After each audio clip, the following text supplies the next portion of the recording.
कहानी की शुरुआत एक भयानक तूफान से जूझते हुए प्लेन से होती है, जहां हमारा मेन कैरेक्टर, जिसका नाम चक था, वह शांति से बैठकर टॉयलेट कर रहा था कि तभी अचानक प्लेन का प्रेशर घटने लगा, जिससे टॉयलेट का दरवाजा खुल गया और कार्गो में आग लगकर एक खतरनाक विस्फोट हो गया। पायलट ने चक को सीट पर बिठाया क्योंकि समुद्र में इमरजेंसी लैंडिंग करनी थी। पायलट ने लाइफ राफ्ट देकर बेल्ट बांधने को कहा। प्लेन तेजी से नीचे गिरने लगा। अब प्लेन समुद्र से लगभग 3000 मीटर दूर था। तभी चक को पता चला कि उसकी गर्लफ्रेंड की दी हुई पॉकेट वॉच गिर गई है। पायलट ने लाइफ जैकेट पहनने को कहा, पर वह दाईं ओर थी। पॉकेट वॉच की वजह से जैक ने अपनी सीट बेल्ट खोल दी और लड़खड़ाते हुए उसे उठाने चला गया। लेकिन वॉच उठाते ही जैसे ही वह जैकेट लेने की कोशिश करने लगा, तभी प्लेन का एंगल बदलने के कारण वह हिल भी नहीं पाया। पायलट ने देखा कि वह अपनी सीट पर नहीं था, इसलिए उसने अपनी सेफ्टी बेल्ट खोल दी। तेज झटकों से पायलट बुरी तरह घायल हो गया। पायलट ने प्लेन को समुद्र की सतह पर धीमी गति से टच कराया, लेकिन गलत लैंडिंग से पानी केबिन में भर गया। सेफ्टी बेल्ट न बंधे होने की वजह से चक की जान बच गई। तभी अचानक प्लेन का ऊपरी हिस्सा फट पड़ा और समुद्र का पानी प्लेन के अंदर भरने लगा। लेकिन किस्मत से चक के हाथ में इन्फ्लेटेबल राफ्ट था, पर जैसे ही उसने उसे खोला, तभी अचानक राफ्ट से जुड़ा हुआ हिस्सा प्लेन में फंस गया। डूबता हुआ एरोप्लेन चक को राफ्ट के साथ नीचे खींचने लगा, पर चक की किस्मत अच्छी थी क्योंकि राफ्ट से जुड़ी हुई रस्सी अचानक टूट गई और इस तरह लाइफ राफ्ट ने उसे खींचते हुए मौत के मुंह से बाहर निकाल लिया। आखिरकार चक सही सलामत समुद्र की सतह तक पहुंच गया। उसने अपनी पूरी ताकत लगाकर राफ्ट पर चढ़ने की कोशिश की और मरते दम तक राफ्ट के किनारे को कसकर पकड़े रहा, लेकिन वह धीरे धीरे उस इंजन की ओर बहने लगा जो अभी भी चल रहा था। पीछे खतरा देखकर उसने तुरंत आंखें बंद कर ली। तभी इंजन में आग लग गई और विस्फोट की लहर ने उसे उछालकर फिर से समुद्र में गिरा दिया। पूरा प्लेन एक जोरदार ब्लास्ट के साथ धीरे धीरे समुद्र में डूब गया, लेकिन खतरा अभी टला नहीं था। चक को न केवल समुद्र की तेज आंधी तूफान का सामना करना पड़ा, बल्कि एक के बाद एक उठती विशाल लहरों को भी झेलना पड़ा। वह बस लाइफ राफ्ट की रस्सी को कसकर पकड़े रहा। इसी तरह पता नहीं कितनी देर बीत गई और अचानक लाइफ राफ्ट की हवा निकल गई। तेज चट्टानों ने उसे फाड़ दिया। इसका मतलब था कि वह आखिरकार किनारे पर पहुंच गया था। वो अपनी आखिरी ताकत जुटाकर लाइफ राफ्ट को घसीटते हुए किनारे तक लाया। अगली सुबह जब धूप उसके चेहरे पर पड़ी, तब उसे महसूस हुआ कि वह जिंदा है और छोटे से आइलैंड पर बहकर आ गया है। लेकिन मौत के मुंह से बच निकलने के बाद भी उसे कोई राहत नहीं मिली, क्योंकि वह नहीं जानता था कि इस अनजान जगह पर उसे कौन कौन सी खतरनाक चीजों का सामना करना पड़ेगा। वह चलते चलते प्लेन से बिखरी हुई चीजें उठाता गया और आइलैंड के अंदर अपने ही जैसे लोगों की खोज शुरू कर दी। लेकिन जब उसने चारों ओर नजर डाली, तो उसका स्वागत केवल कभी खत्म न होने वाले सन्नाटे ने किया। इससे यह साफ था कि वो एक ऐसे आइलैंड पर फंस चुका था जो दुनिया के नक्शे पर भी नहीं था। कोई है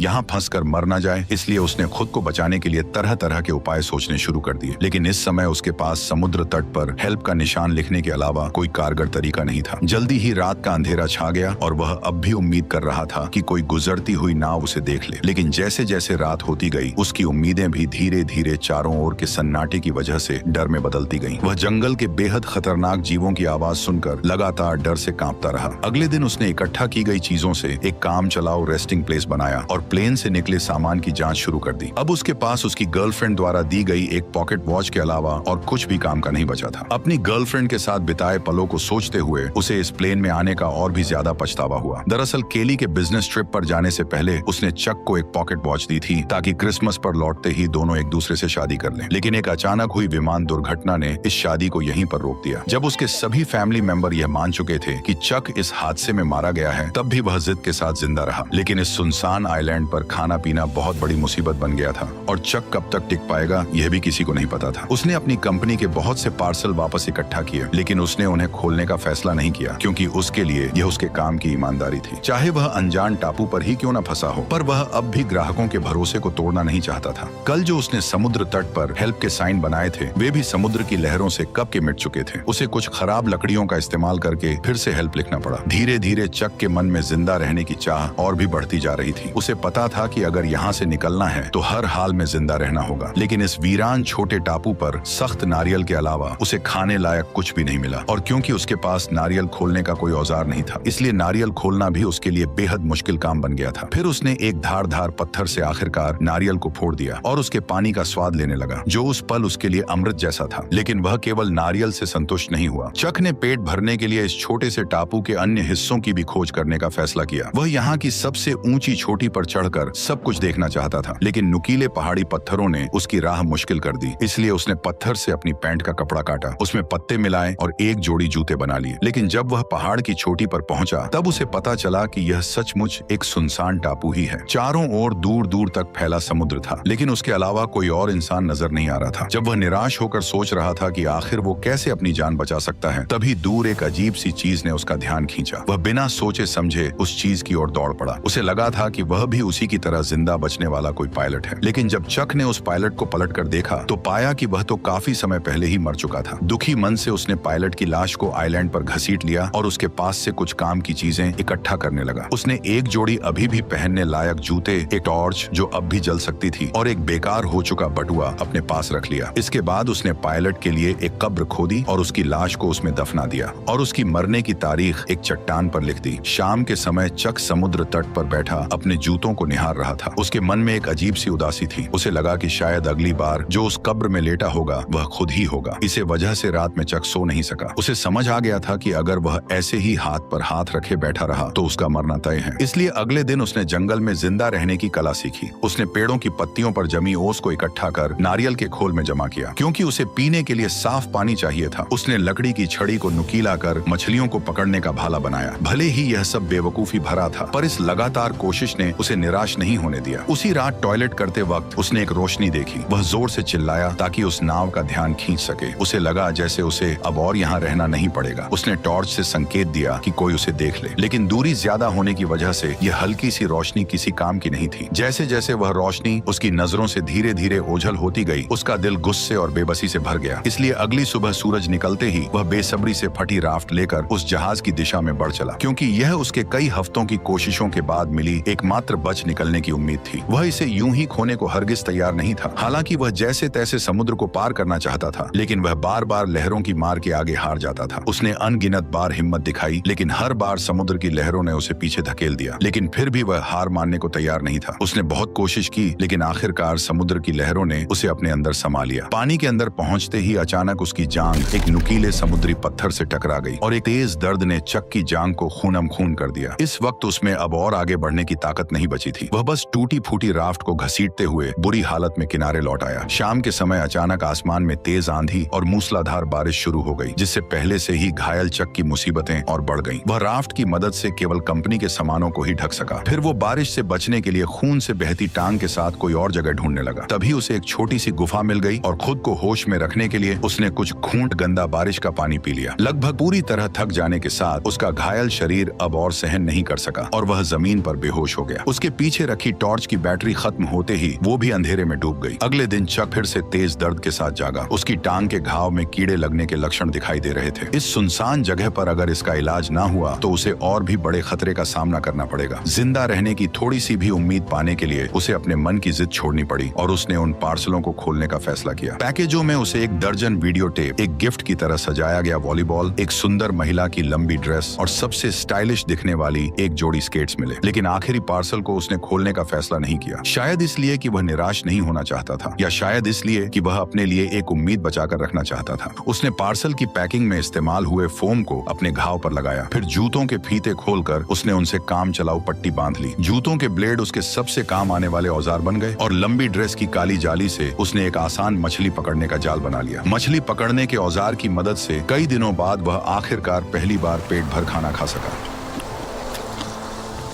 कच्चा खाना निगलना मुश्किल ना हो, इसके लिए चक ने लकड़ी रगड़कर आग जलाने का फैसला किया। लेकिन भले ही उसने सुबह से लेकर शाम तक और फिर शाम से लेकर अगली सुबह तक लगातार कोशिश की, पर फिर भी उसके मन में जो छोटी सी चिंगारी थी वह उसकी उम्मीद के मुताबिक आग नहीं बन सकी। जब उसके दोनों हाथ रगड़ते रगड़ते छिल गए तब उनसे ताजा खून बहने लगा, जिससे चक का गुस्सा फुट पड़ा।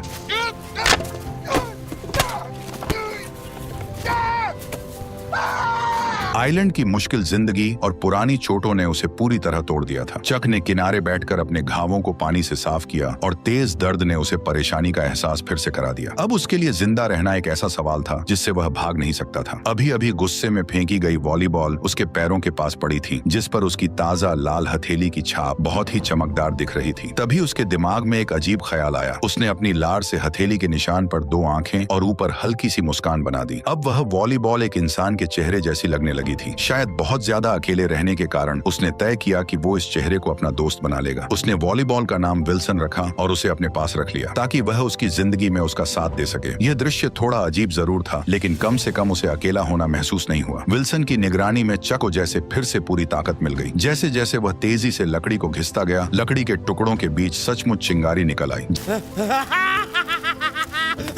जलती आग को देखकर चक बहुत खुश हो गया, जैसे उसने कोई बड़ी जंग जीत ली हो। यह आग उसके लिए खाना पकाने की अच्छी स्कीम होने के साथ अपने यहाँ होने का सिग्नल भेजने की भी अच्छी जुगाड़ थी। रात में वह खाते हुए विल्सन से अपनी हालत पर बात करता है। उसकी कैलकुलेशन के हिसाब से वह अब लगभग 4000 मील से भी अधिक दूर निकल आया था। यानी अगर वह चाहे कि कोई उसे ढूंढ ले तो उसके मिलने की संभावना लगभग नामुमकिन थी। लेकिन अब चक के पास कोई रास्ता नहीं था। वह बस खुद को मजबूत कर जिंदा रहने की कोशिश करता रहा। कच्चा खाना खाने और गंदगी से उसके खराब दांत सूजकर इन्फेक्टेड हो गए। आखिरकार असहनीय दर्द के कारण उसने ठान लिया कि वह अपने दांत को निकाल देगा। उसने एक हाथ में स्केट वाली छुरी दांत पर टिकाई और दूसरे हाथ में पत्थर लिया। उसने सोचा कि लंबे दर्द से बेहतर है एक बार का दर्द। फिर उसने जोर से वार कर दिया।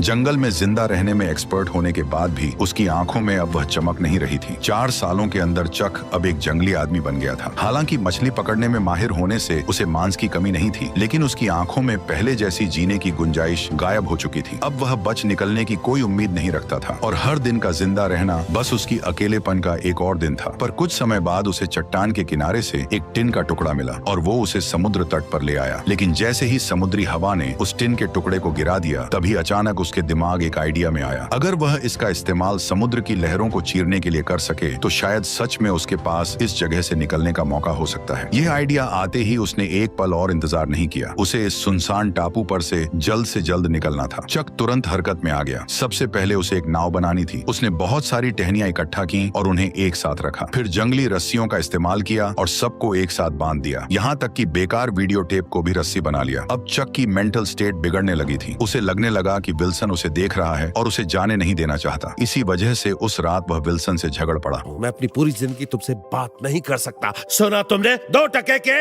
वॉलीबॉल। फिर उसने गुस्से में अपने 4 साल पुराने दोस्त को एक लात मारकर दूर फेंक दिया। लेकिन जब वह कुछ देर बाद शांत हुआ तो उसे अपने दोस्त विल्सन के लिए गहरा पछतावा हुआ। इसलिए वह रात के अंधेरे में विल्सन को ढूंढने निकल पड़ा और प्यार से उसके चेहरे पर फिर से रंग लगा दिया। हर दिन इसी तरह बीतता गया और चक की लकड़ी की नाव भी बनकर तैयार हो गई। उसने जाने के लिए सारी चीजें तैयार कर ली थी। अब बस सही दिशा की हवा का इंतजार था ताकि वह अपनी नाव को समुद्र में उतार सके। उसने अपने यहाँ फंसे होने का साइन भी छोड़ दिया था। उसने 10,500 से भी ज्यादा दिनों तक इस बेरहम टापू पर फंसे रहने का वर्ल्ड रिकॉर्ड बना दिया था। जब वह आखिरी अक्षर उकेर रहा था तभी अचानक हवा उस दिशा में चलने लगी जहाँ चक चाहता था। उसने एक्साइटेड होकर नाव को समुद्र की ओर धकेल दिया और फिर अपने पुराने दोस्त विल्सन के साथ जिंदगी खोजने की ओर निकल पड़ा। समुद्र की लहरें अब भी वैसी ही थी, लेकिन वे उसे घर लौटने से रोक नहीं सकी। झील की लहरों की तरह समुद्र की हर एक लहर लगभग उसे डुबो ही देती थी, लेकिन वो अपनी कोशिशों से लहर को चीरता चला गया। हर बार जब वह मौत के मुंह से बच निकलता तो उसके भीतर से बाहर निकलने की खुशी और भी बढ़ जाती। जब चक ने पीछे मुड़कर उस छोटे से टापू को देखा जिसने उसे 4 साल तक कैद रखा था, तब उस पल में चक के दिल में एक अजीब सी फीलिंग थी। अगर उसने इस कठिनाई का सामना करने की जिद न की होती तो शायद आज भी वह अकेलेपन से भरी जिंदगी जी रहा होता। हालांकि उसकी जंग अभी बस शुरू ही हुई थी। उसे पता नहीं था कि आगे जो खतरे उसका इंतजार कर रहे हैं वे उसके लिए सबसे घातक चुनौती साबित होंगे। ठीक उसी वक्त जब उसे लगा कि वह इसी तरह बहते बहते इंसानों की बस्ती तक पहुंच जाएगा, तभी एक और भीषण तूफान ने उसे झकझोर दिया।